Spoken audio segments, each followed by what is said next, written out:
title of the message today is More Precious Than Gold. Alam naman natin, napakahalaga ng gold, di ba po? But ang pag-uusapan po natin is more precious than gold. So actually, this is supposed to be an intro to the first Corinthians 10 series natin. Pero hindi ho tayo aabot. Sa haba po ng intro, next time na po yung pinaka-text natin. But today, we'll talk about what is that more precious than gold. Kasi ang mga tao pinapahalagahan ang ginto. How about us? What should we put value in? Sa panahon po ngayon, alam naman natin nag-i-increase yung mga prices, di ba? Sa gasolina, sa diesel, even sa basic needs. Siguro napapaisip kayo. Pero kabilin-bilinan po ng ating Panginoon, do not let your hearts be troubled. In Christ, there is no trouble. Amen po ba? In the world, there will be trials and tribulations. Tama? Check. Totoo po, tama po yung sinabi ni Jesus. There will be trials and tribulations. But, tama din po siya dito, be of good cheer. Amen po ba? Kasi na-overcome niya na po ito. So, ang sinasabi niya sa atin, huwag na kayo matrouble. Dadaan talaga yan, pero okay kayo. You will not be harmed. Amen?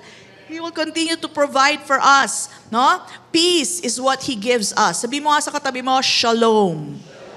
Ayan, peace, wholeness, yan po ang bigay niya sa atin. No? So, He gives us the peace that the world does not give. Yung peace na binibigay po ng mundo, temporary lang. Habang nasa beach ka lang, habang nasa isang magandang lugar ka lang, o payapa ang lahat. Pero ang peace na bigay ng Panginoon, maski may turmoil, maski may trouble, at peace ka pa rin. Amen? So, that is the kind of peace that we have in Christ Jesus. Are you in Christ? Amen. In Christ simply means you believe in Jesus and now you are in union with Jesus. Iisa ka na kay Kristo. Right? You are identified with Christ. So you have to see yourself that way. And hindi ka matotrouble. Bakit? Lahat ng kay Kristo ay sa'yo. Amen? And I will tell you how to manifest it today. Paano natin makita yan from what we believe to what we see and experience. Okay? So, unang-una, at lagi niyo po itong naririnig sa akin, you have been made rich in Christ. Sabi mo nga, mayaman na ako kay Kristo. In union with Christ, mayaman ba si Kristo? O di mayaman ka na rin? Amen? Pag mayaman si Kristo, kung saan tayo in union with, mayaman ka na rin. And this I really have to repeat again and again hanggang maging rema na to sa inyo. Hanggang may nagsabi sa'yo, uy, may kulang ka. Anong may kulang? Mayaman ako. Wala akong pagkukulang. Yung kaya mo nang kontrahin yung mga salita ng tao. Bakit? Masyado ng rema sa'yo. It's a revelation that no one can steal from you anymore. So, huwag po kayo magagalit kung lagi ko po itong ulit-ulitin because this is something you need to hear and hear so that faith rises out. Amen? You have been made rich in Christ Jesus. Amen? You are not poor. Sabi mo sa katabi mo, hindi ka mahirap. Sabi mo sa katabi mo, mayaman ako. Mayaman ka rin. Amen? Bakit? Dahil kay Kristo.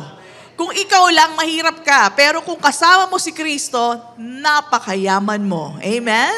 And that is what we need to repeat over and over. Right? Para po, rema na po sa atin. No one can convince you that you are poor when you know that you are rich in Christ. And though we see things in the physical na contrary, Pastora, parang hindi naman. Okay? Kung gano'n ang tingin nyo, the truth does not change with the things, based on the things that you see. Okay? Hindi ho nagbabago ang katotohanan dahil lang sa mga bagay na nakikita mo. God has made us rich in Christ Jesus. Paano niya ginawa yon? Alam niyo na po ito, memorize niyo na to. 2 Corinthians 8:9. For you know, alam niyo ba? The grace of our Lord Jesus Christ, that though He was the Lord rich? Yes, lahat sa Kanya, lahat pag-aari niya, though He was rich, yet for your sake, para sa kapakanan mo, He became poor. Bakit? Ba't niya ginawa yun? So that you, sabi mo nga sa tabi mo, you through His poverty might become rich. Ang tanong, naging mahirap na po ba siya sa krus ng Kalbaryo? Yes, then ikaw ay naging mayaman na kay Kristo Jesus. Amen. Come on, bless the Lord.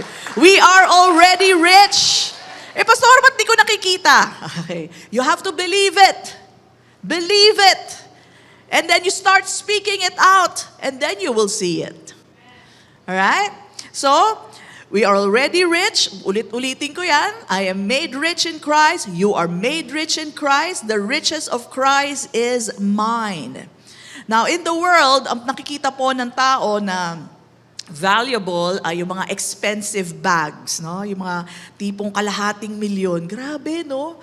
Ako naman tingin ko, hindi ako natutuwa doon. Biro mo para lang gumanda ka, meron kang kalahating milyon na bag. Hindi kaya dapat yung bag gumaganda dahil hawak mo? Diba? Hindi pa parang dinaya lang sila doon. I don't see the wisdom in that. No? I don't even see the beauty in that you need to have this expensive bag to make you look good. Ganun ka ba kapangit, di ba?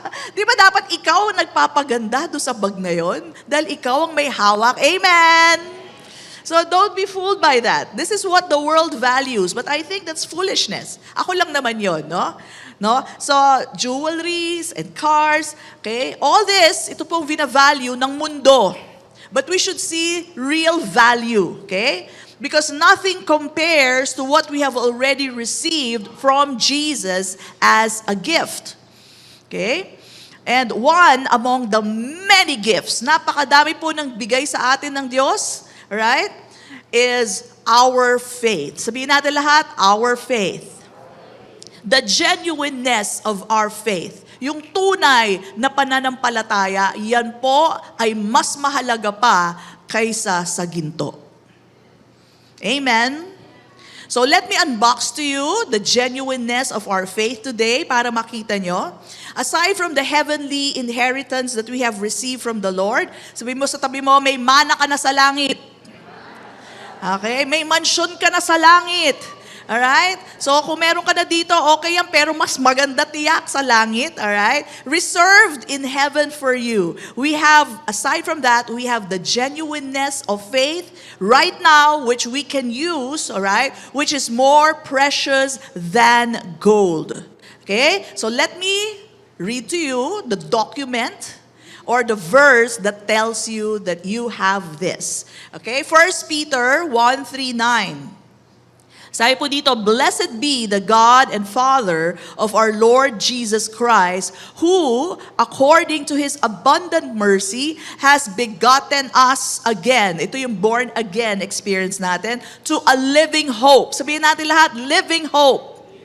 May buhay na pag-asa tayo. Hindi patay ang pag-asa, buhay na buhay. Amen? Kaya umasa ka. Sabihin mo sa katabi mo, umasa ka. Tama lang na umasa tayo dahil buhay ang ating pag-asa. Alright? Through, paano nangyari yung ating pag-asang yon? Through the resurrection of Jesus Christ from the dead. Nung siya ay nabuhay muli, nagkaroon tayo ng buhay na pag-asa. Dahil kung nanatiling patay si Jesus, wala na tayong pag-asa. Amen? So praise God, He is alive. The one who loved us and the one we love is alive. Therefore, He is God and He hears all our prayers. Kaya may buhay kang pag-asa. Amen?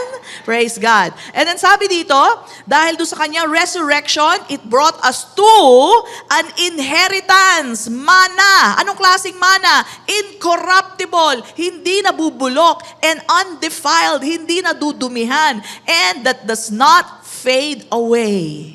Gusto po ba natin nun? Meron ka na nun. Alright? Asa na, Pastora? Reserved in heaven for you. Alright? So you don't have to work out your future. Your future is set. You already have an inheritance, undefiled, incorruptible, that does not fade away. It's reserved. It has your name on it. Amen. Alright? So, sitting pretty na lang tayo. Para kanino? For you. Sinong you? You who are kept, let's go to that, who are kept by the power of God through faith for salvation.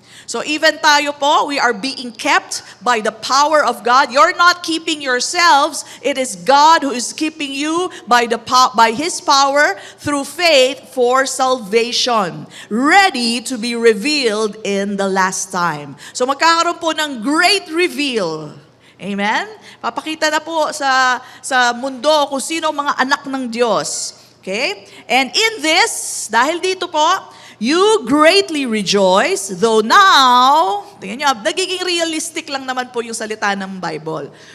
Though now, for a little while, sabihin natin lahat, little while lang ito. Compared to eternity, this is just for a little while. Ang alin? If need be, you have been grieved by various trials. May pinagdadaanan ba tayo minsan? Mga trials? Yes. You know, that's part of life. The Lord already told us there will be trials and tribulations. So check. Right? So, nagiging real lang ang salita ng Diyos. Totoong meron ka ng mana sa langit. Kaya lang ngayon, may mga pinagdadaanan tayo, mga trials, di ba? Okay? And then, sabi dito, huwag kayong mag-alala because that the genuineness of your faith being much more precious than gold. Yun daw, genuineness, yung katunayan ng ating pananampalataya ay much more precious than gold. Yung gold po that perishes, though it is tested by fire. Sabihin natin lahat, tested by fire. Hindi po tested by God. God is not testing your faith. Amen? Baka siya, Lord, bakit mo naman ako sinusubukan? Hindi ka sinusubukan ni Lord. Siya na nga nagbigay ng genuine faith, siya pa magte-test. Ano yun? May problema ba doon? Meron. Ikaw na nga nagbigay ng genuineness of the faith, tapos itetest mo pa yung faith? No, He doesn't have to do that. So He is not the one testing our faith. He knows the genuineness of our faith. Pero yung kalaban, yung kaaway po, siya po ang nagdetest ng ating mga pananampalataya. Gusto niya tayo ay bumitaw, no? But hindi tayo bibitaw. Amen? Sabi dito, may be found to praise yung ating pananampalataya, the genuineness of it, magiging papuri, honor, and glory at the revelation of Jesus Christ. Jesus Christ, whom not having not seen, you love. Mahal po ba natin ang Panginoon? Amen. Because He first loved us, mahal din natin ang Panginoon. Though now, you do not see Him, nakita niyo ba siya? Hindi, di ba? Yet, believing. Sabihin natin lahat, we believe. So this is faith. That's the genuineness of your faith. Hindi naman natin nakikita si Jesus, pero mahal natin siya. Amen? Pero nandito pa rin kayo. That's the proof of your genuineness of your faith. Amen? And then sabi pa dito, you rejoice with joy inexpressible and full of glory, receiving, look at this, anong matatanggap nyo? Receiving the end of your faith. What is the end of your faith? O ang resulta ng faith? The salvation of your souls. Brothers and sisters, your spirit is already saved, but your soul is being saved. Nasa proseso po. And it is by faith, the faith that we have received, ang dulo po niyan, salvation of our souls. Ano po ba ibig sabihin ng soul? The soul is the mind, the will, and the emotion. Bakit kailangan nililigtas yan? Kasi ang dami natin nasasagap na masasamang balita. Ang dami natin pinagdadaanan sa buhay.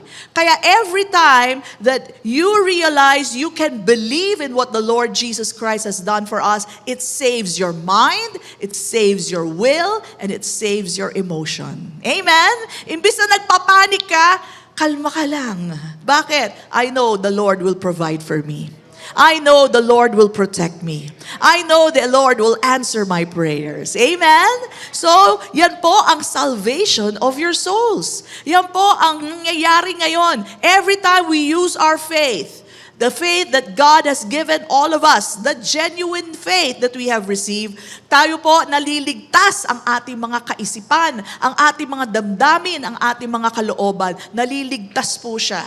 Bakit? Kung hindi kayo maliligtas dyan, mag-aalala ka, manenervyos ka, madedepress ka. Kung ano magagawa mo kung hindi po maliligtas ang ating mga kaluluwa. Our mind, will, and emotions. Kaya much more precious than gold ang ating pong pananampalataya, the genuineness of our faith. Okay? So, subukan nyo po, ipatong nyo lahat ng gold na meron kayo. Meron kayong gold na singsing, gold na relo, gold na kwintas. Po, isuot nyo lahat yan. Tingnan natin kung mawawala ang fear o nervyo sa'yo. Hindi po. Baka lalo kang kabahan. Sasabihin mo, sino kaya magmamana nito? Saan kaya mapupunta to? Baka may magnakaw sa akin nito. Diba?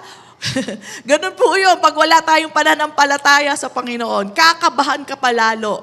No? Kasi hindi mo alam kung saan mo ilalagay. Diba? So gold can never save your soul. It is the genuineness of your faith which is much more precious than gold. Kaya yung natanggap nyo galing sa Panginoon, mas mahalaga pa sa ginto.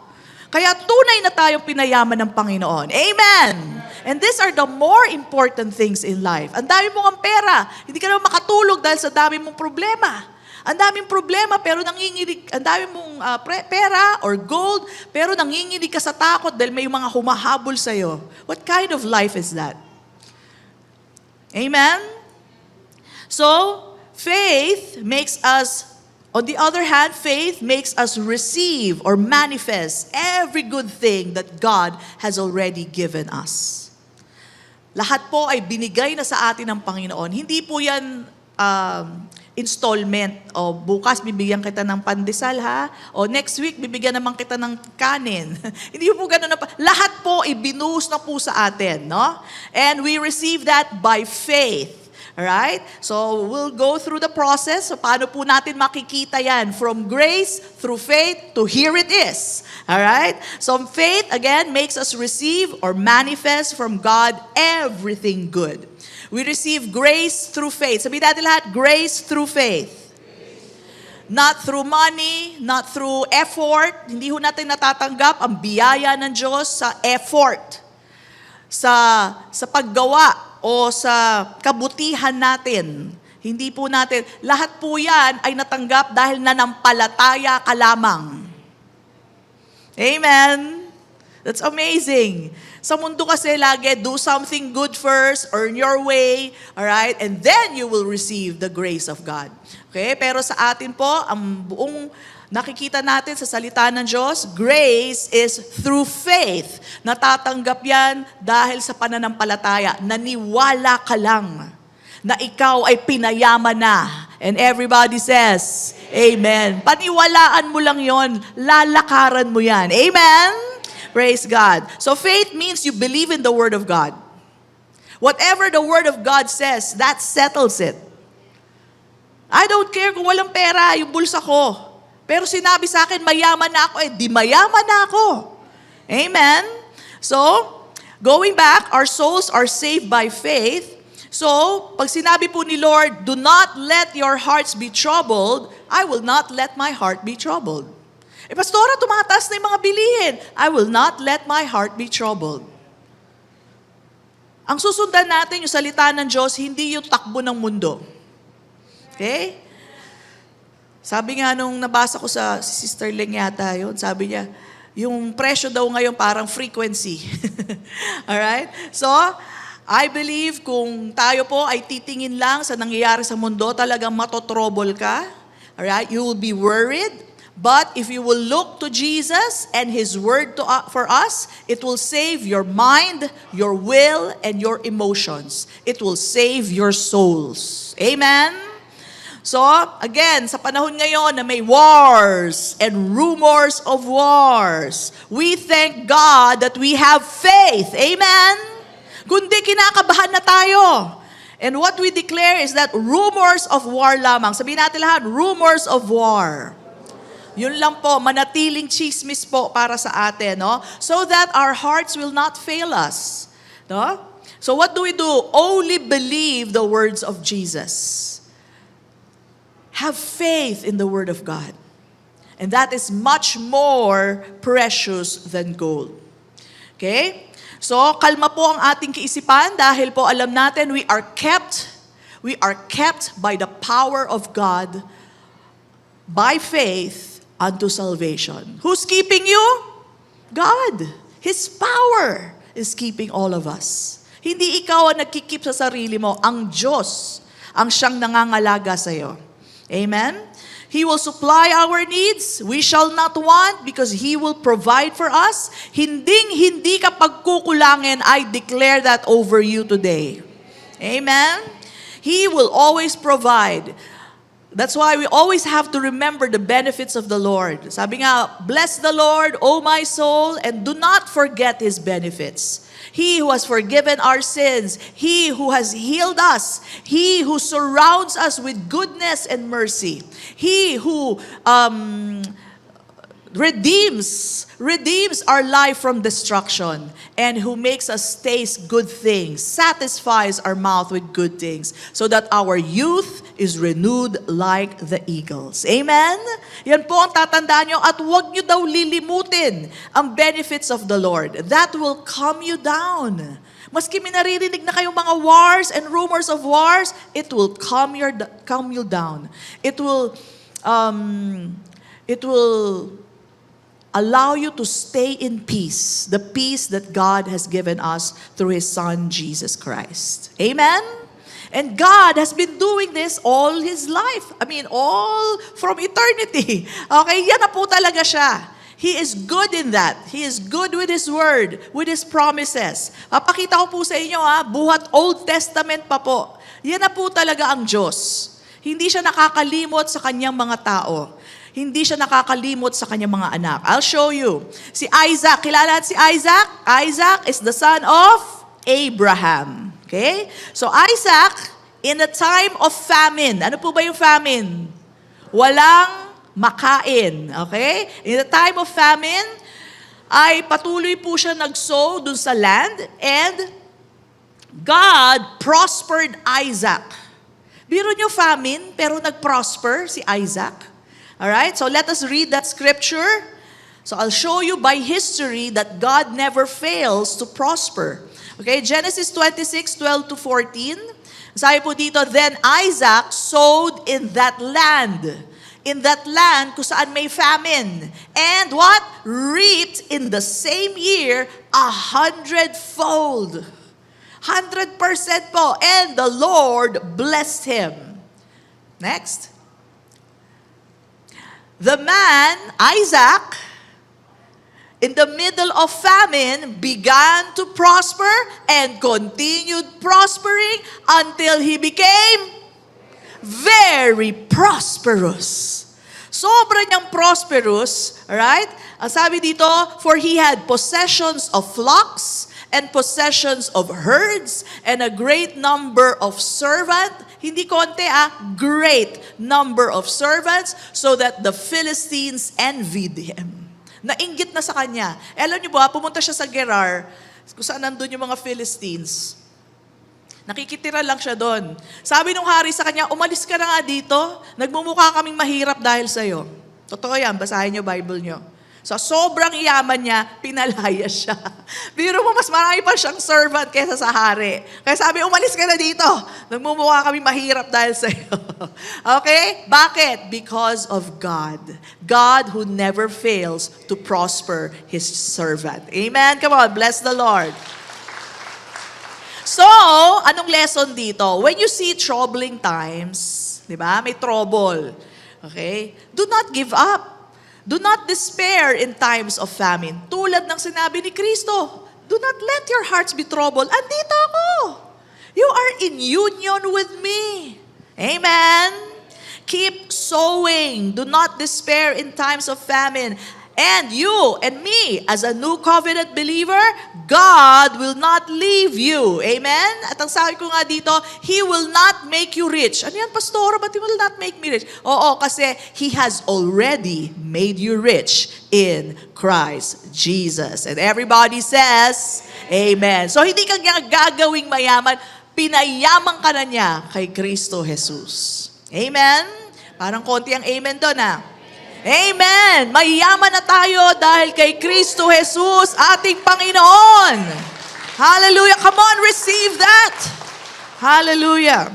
Okay? And the next example, para makita nyo yung faithfulness niya, si Joseph. Alam naman natin si Joseph may pinagdaan ng trial, matindi. Di ba? Binenta ng kapatid, and then inakusahang ng rape, napunta sa preso. But, in the time that Egypt needed help, alright, si Pharaoh nagkaroon ng dream na hindi niya ma-explain, alright? So, alam niyo na yan, yung 7 cows na malusog, nilamon ng 7 cows na payat. Yung mga wheat na payat, nilamon niya yung wheat na matataba. So, naguluhan yung Pharaoh. Sabi niya, ano yun? Anong meron? So, finally, si Joseph po pinatawag from the prison, and God gave him wisdom. Okay? How to handle the 7 years na dadating na famine. Okay? May parating na famine. So matindi po yun. 7 years po yun. Yung 1 year nga lang, parang di mo alam gagawin mo eh. Pero ito, 7 years of famine. So what did Joseph say to the Pharaoh? To save food in the time of 7 years of plenty. Yung mga matatabang baka at saka matatabang wheat, it represented 7 years of great prosperity or plenty. So sa mga panahon na yon, sabi niya mag-ipon tayo, 1/5 or 20% of the total harvest, itabi natin. Wisdom from the Lord. Amen? There's wisdom from the Lord. And then, yung mga naitabi natin, that would be good enough for the 7 years of famine to come. Okay? So what happened is that he saved the whole of Egypt and even the whole world, the known world during that time. So ano po ang lesson natin? Okay? Nothing wrong with preparation as led by the Holy Spirit. Do not be led by fear. Amen? Kung gusto nyo magtabi-tabi ng delata, walang problema dyan. Pero do not be moved by fear. Okay? Kung gusto nyo lang iwasan yung increase of prices, no problem. You can do that. Okay? There's wisdom there. And tatandaan natin, huwag lang tayo magpapalid sa takot that will lead to panic buying, di ba? Unnecessary buying. And remember this, God has not given us the spirit of fear, but of love, power, and sound mind. So if you're going to, store some food, with a sound mind, do that. Right? With a clear mind, led by the Spirit, hindi yung dahil takot kayo. The Lord will always provide for you. Amen? So, next example, si Elijah naman po, at nabanggit ko na to 2-3 weeks ago, God in a time of famine again, taggutom, tagtuyot, right? Provided Elijah with a river. O saan ka pa? River ang binigay sa'yo. Diba? River, and you can drink from the river, and also ravens to bring him meat. Sabi ko nga, kung kailangan gumamit ang Panginoon ng palaka para paratingin sa inyo yung karne, gagawin po yun ng Panginoon dahil ganun po katapat ang ating Diyos. Amen? Sabi ko, wag na lang palaka, pwede ba bubuyog na lang? Si Jollibee. Si Jollibee na lang paratingin sa atin. No, but that is how faithful God is. Wala na magamit si Lord nung time na yun eh. Ibon na ang ginamit niya. Okay? And then, nung finally, ganun po katindi yung pagtuyot noon, no? Elijah was sent to this widow woman. Imagine, widow woman, at doon po siya pinakain ng tinapay, no? So, ang makikita natin dito is that God will surely provide in times of famine. Sabi mo sa katabi mo, huwag ka natatakot. Huwag ka natatakot. God will provide in times of famine. He has done that before. He will do it again. Amen? So, sabi mo naman, Pastora, hindi naman ako Isaac level or Elijah level. Hindi naman ako tulad ni Joseph. Well, mas mataas ka pa sa kanila. Dahil sila mga servants of God, kayo mga anak ng Diyos. Amen? Praise God. Come on, bless the Lord. Ang Holy Spirit niya ay nasa inyo na, kaisa na kayo kay Kristo. Pababayaan ba kayo? Sino dito papabayaan niyo yung anak niyo magutom? Yung mga anak ko nga, 30 na, 20 na. Hindi ko matiis pag nagugutom eh.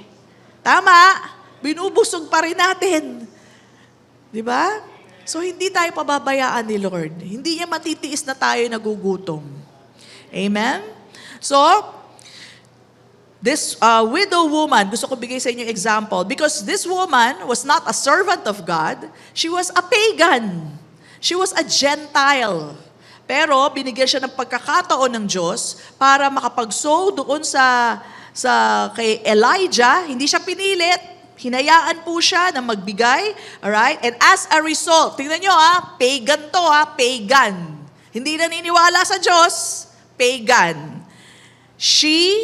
He, yung kanyang anak, and her household, kung may kapatid siyang kasama sa bahay, kung may nanay at tatay siyang kasama sa bahay, kung may mga kasama siyang servants doon, lahat sila ate for many days. Isn't God faithful and good?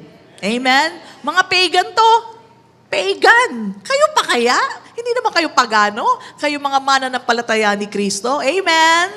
So, He will never, ever allow us to be hungry or to beg for food. Okay? So ito po yung account na yon, 1 Kings 17:15-16. So she went away, itong woman, widow woman, and did according to the word of Elijah, and she and he, yung anak niya, and her household ate for many days. Bakit? The bin of flour was not used up, nor did the jar of oil run dry, according to the word of the Lord which He spoke by Elijah. Amen? Ano lang ginawa ng babae? Naniwala siya sa word of God. Sinabihan siya, narinig niya yung word, sinundan niya, and that's it. For many days, hanggang natapos po yung famine, sila po ay nakakain buong sambahayan niya. Okay? So lesson, sow even in times of lack. Yun po nakikita natin kasi hindi mo nga kailangan mag-alala. So keep on sowing. So nakita po natin, God is faithful to the old covenant people. Alright? Much more. Sabihin natin lahat, much more. To new covenant people. Tayo po na mga anak ng Diyos. Amen? Tayo po na nanampalataya kay Kristo at kaisa na ni Kristo, tayo pa ba ang pababayaan ng Diyos? Hindi na. We are His children. Amen? Kaya kalma ka lang. Sabi mo sa katabi mo, kalma ka lang. Ikalma mo ang iyong kaisipan. Hindi ka pababayaan ng ating Diyos. Amen? Hindi niya hahayaan na ikaw yung magutom or mag-lose ng weight. Okay? So, magiging malusog pa rin po tayo. Okay? So, maski may war na po sa Middle East, that's what we know. Okay? And rumors of war, peace is what we have in Christ Jesus. This is His message to all of us, that you may remain in His peace. Amen? Alam ni Lord ang mga dumadaan sa isipan natin. So gusto niya, kumalma kayo. You have been made rich. He loves you and He cares for you. If you want to save, kung gusto niyo mag-save, okay lang po yan. No problem. No? May wisdom naman po dyan. Kung gusto niyo what do you call that? Yung hindi kayo mapasama dun sa increase of prices, no problem, you can buy. But don't do it in fear. Rather than do it with the wisdom of the Lord. Okay? Ito pa, isang tanong ko para ma-realize din natin ang pagmamahal ng Diyos. Is God providing for you now? Then He will provide for you then. Amen? In good times and in bad times, the Lord will be there for you. Okay? So, just like Joseph, hindi tayo kailangan mag-panic. Just do what you are able to do. Hindi kailangan mangutang, wag mangutang. Okay? Just do what you are able to do. Okay? Maybe gayahin natin si Brother Mel, mag-plant kayo ng mga, turuan mo kami Brother Mel, mga vegetable dyan. Para lang maiwasan natin yung mga increase of prices. No? And sure protection and sure provision naman po ay manggagaling sa ating Panginoon. Ito po, isa pang tanong, nung COVID po ba, lahat tayo naka-experience ng COVID sa bansa? Amen? Pinabayaan ba kayo ng Panginoon?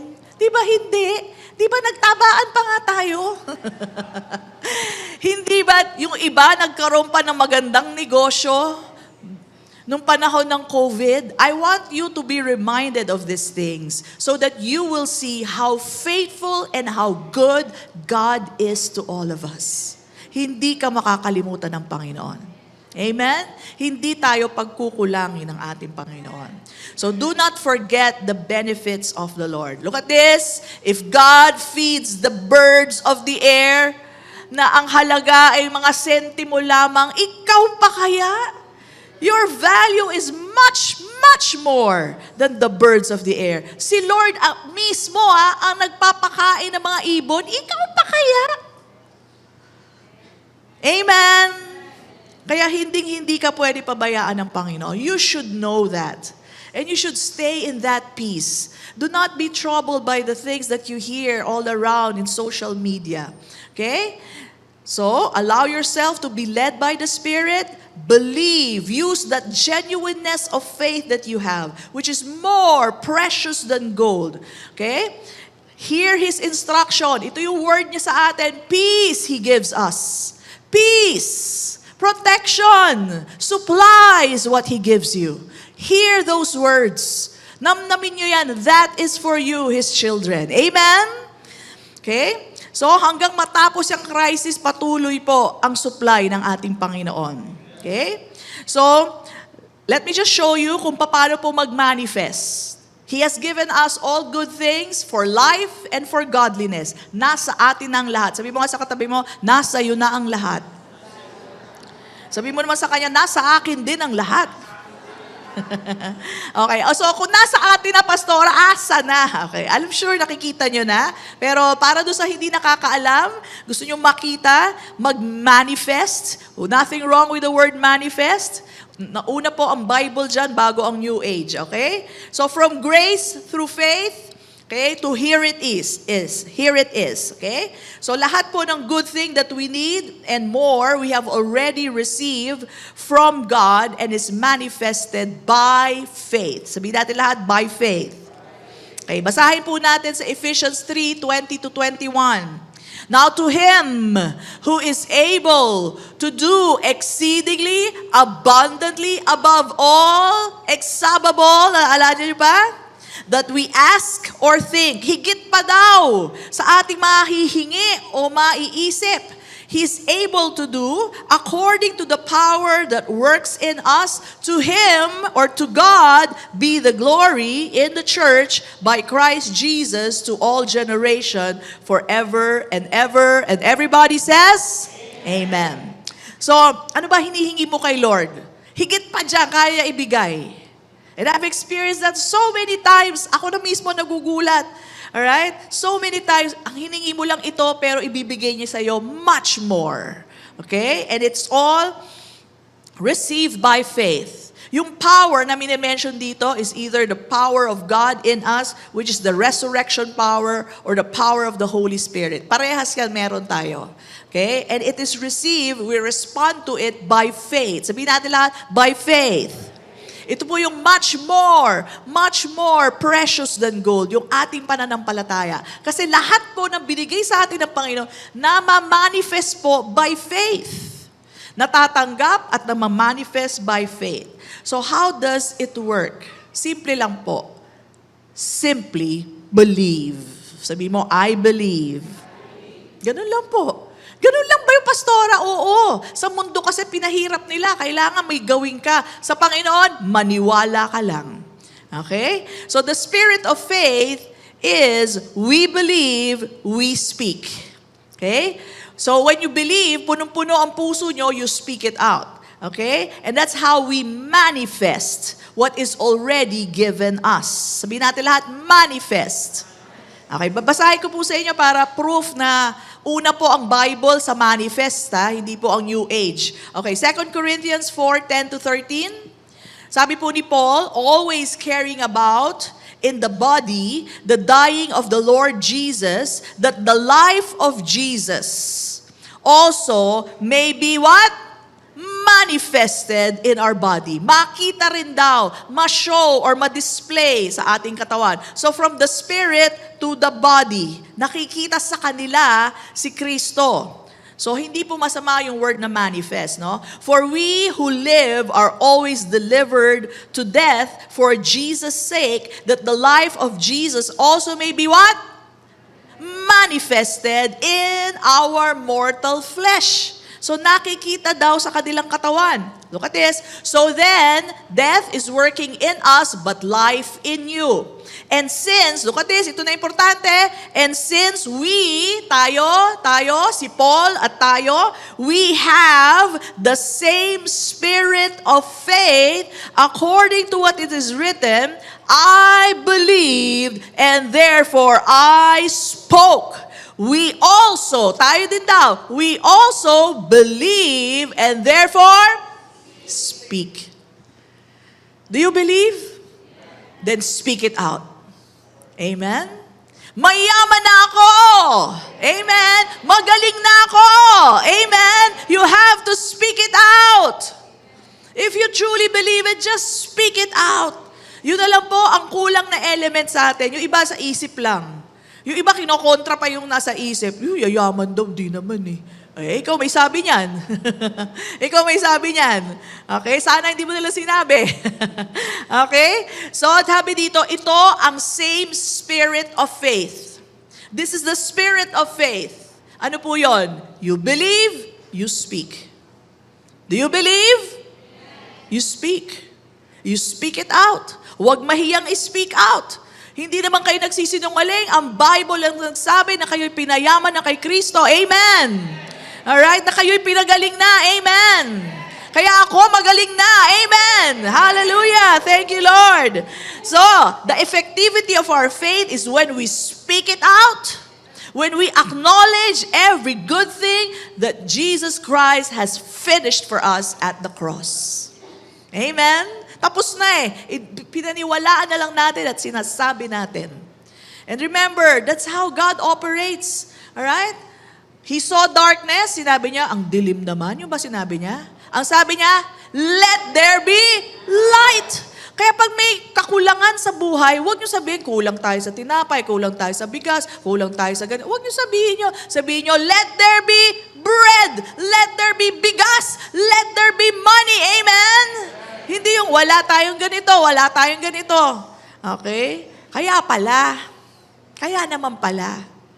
Alright? So, the spirit of faith is we believe, therefore we speak. Naniniwala ka, kaya magsalita ka. That's how God does it. How does Jesus heal? He heals by speaking. You are healed. Amen? So, speak it out. So, let's speak this out habang fresh na fresh tayo. Sabihin natin lahat, thank you, Lord. Sige, sabay-sabay na po. Ready and go. Thank you, Lord, for the rich provision of food, water, money in our family. Thank you, Lord, hindi kami magkukulang. Thank you, Lord, rumors of war lang. Thank you, Lord, you protect us. No harm shall come upon the Philippines. In Jesus' name, we believe, we receive, and everybody says, Amen and Amen. Come on, declare that. Thank you, Lord. Yan ang pinaniniwalaan natin. Yan ang sabihin natin. Amen? So, believe and speak, and it is manifested. Okay? What is in the spirit shows or is manifested in the physical. You need to speak it out, what you believe. So, tandaan din natin that the faith, which is much more precious than gold, ay parang currency. Ano po yung currency? Alam natin yung currency. Sa Dubai, ang currency dyan, dirham. Sa Japan, yen. Okay? Sa Pilipinas, peso. Sa kalangitan, faith. Yan po ang currency natin. Okay? And, ang sabi nga po sa 1 Timothy, I don't know if it's there, 1 Timothy 4:15, ayan, meditate upon these things, yung mga salita ng Diyos. Give thyself wholly to them, that thy profiting, sabi natin lahat, profiting, may appear to all. Amen? When you meditate on the Word of God, you believe it, you will speak it, it will appear to all. Makikita nila, magmamanifest yan. Sabihin natin ulit, profiting. Yung profit mo, makikita po yan. So another way to see faith is that faith is a heavenly currency. Okay?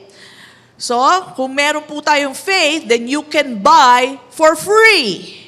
Okay? Maski walang pera, may matatanggap ka. Gusto po ba natin yon?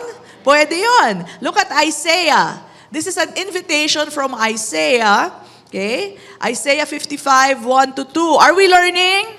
Sabi po dito, ho! Everyone! Isaiah's getting the attention of people. Makinig kayo! Sabi niya, everyone who thirsts, come to the waters. Ano po yung waters dito? The Word of God. And you who have no money, come and buy and eat. Yes, come. Wala kang pera. Buy wine and milk without money and without price. Paano yun, Pastora?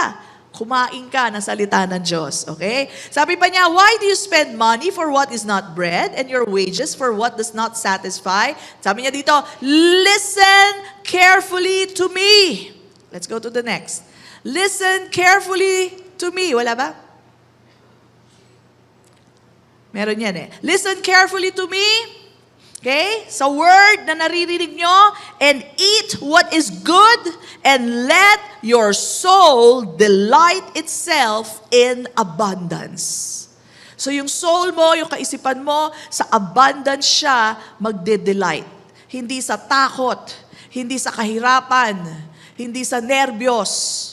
When you eat the Word of God, you are buying wine, you are buying milk, the good stuff, and you will delight in the abundance of it. Amen?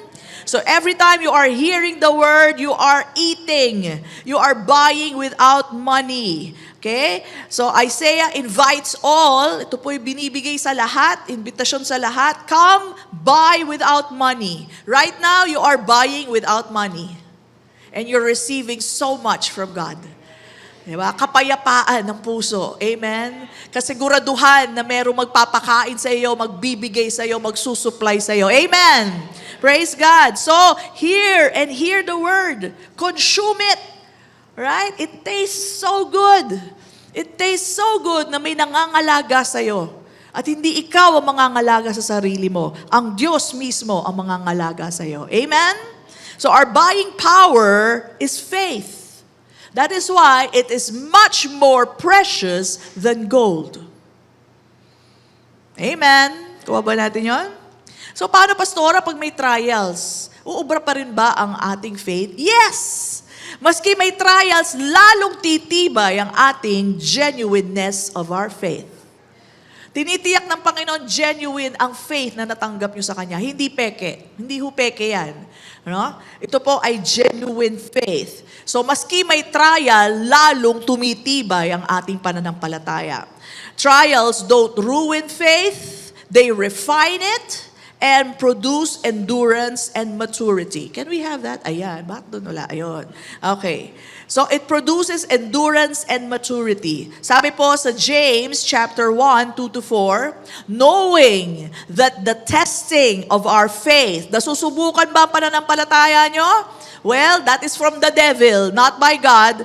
Okay, produces patience, but let patience have its perfect work, that you may be perfect and complete, lacking nothing. Sabihin natin lahat, lacking nothing. Walang kulang sa'yo. Amen? Walang kulang sa atin. So, yan po ang nagagawa po pag yung pong faith natin ay dumadaan sa trials. Lalong kumikinang. Dahil sinusubukan ng kaaway ang genuineness of your faith. Sabihin natin lahat, genuine. Genuine yan. Hindi pwedeng, hindi naman yan, puwet ng baso. Yan po ay tunay na pananampalataya na natanggap natin sa ating Panginoon. Amen? So you will lack nothing. Grace, tandaan po natin to, grace flows in the worry-free areas of our life. So wag na kayo mag-alala. Dumadaloy po, grace upon grace, sa buhay natin. Dumadaloy po ito kapag hindi tayo nag-aalala, kundi tayo'y nananampalataya. That's why yung genuineness of your faith, yun ang gamitin natin. Hindi po being troubled by the things that we hear. Okay? So grace flows in the area of your life kung saan hindi ka nag-aalala.